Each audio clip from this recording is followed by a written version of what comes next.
Lo que primero tenemos que ver es la probeta.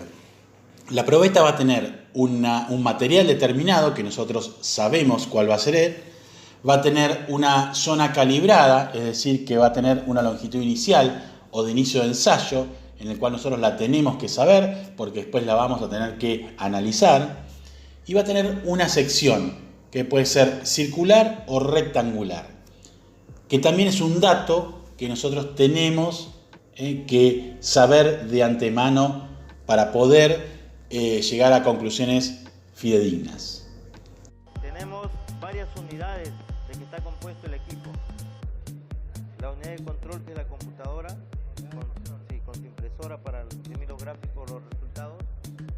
La unidad de fuerza, que es una bomba hidráulica, y la unidad de enfriamiento, ¿ya? Para mantener todas las conexiones, las mangueras, las conexiones hidráulicas frías. Y la unidad central, o la de ensayo, ¿no? La unidad principal, donde se hace el ensayo. Ya definido el tipo de máquina que se utiliza y los distintos tipos de probetas que podemos utilizar para este ensayo, vamos a empezar a realizarlo. Como primera medida se coloca la probeta dentro de las mordazas, se ajusta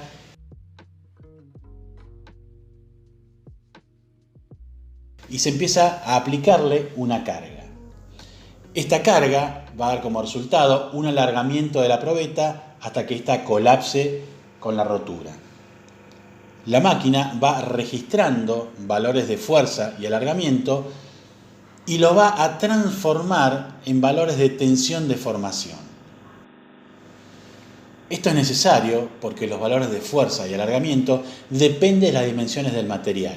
En cambio, los valores de tensión y deformación son características resistentes intrínsecas del mismo material. Es decir, son independientes de las dimensiones del material. Esto se resuelve con dos ecuaciones simples, que ya las habíamos visto, que es la de la tensión, que es fuerza sobre la inicial, y la de la deformación, que es la variación de longitud dividida la longitud inicial. Ahora bien, vamos a analizar bien el gráfico y ver detalladamente qué significa ese diagrama que estamos viendo. Como primera medida, vamos a tener en cuenta que sobre el eje Y se están midiendo las tensiones y sobre el eje X se están midiendo las deformaciones. Vamos a concentrarnos ahora en el gráfico. A simple vista podemos identificar que ese gráfico está dividido en dos partes. Yo las dividí también con color para que esa diferencia sea notoria. Pero quiero que se den cuenta y miren que hay una zona recta de color celeste y una zona curva de color magenta.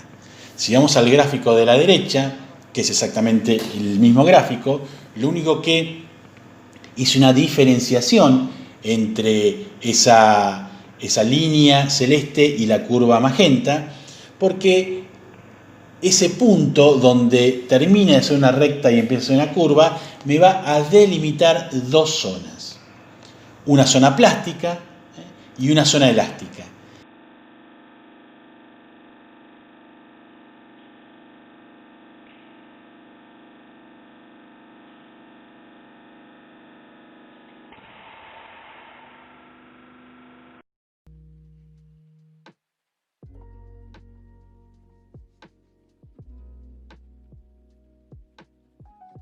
Otro de los parámetros que me da este diagrama tensión-deformación en la zona plástica es el alargamiento de la rotura. Y no es ni más ni menos que la deformación relativa del material hasta la rotura. Un parámetro muy importante que nos da este gráfico es el área bajo la curva de tracción. Y eso me da una idea de la energía absorbida durante el ensayo y nos indica la tenacidad del material.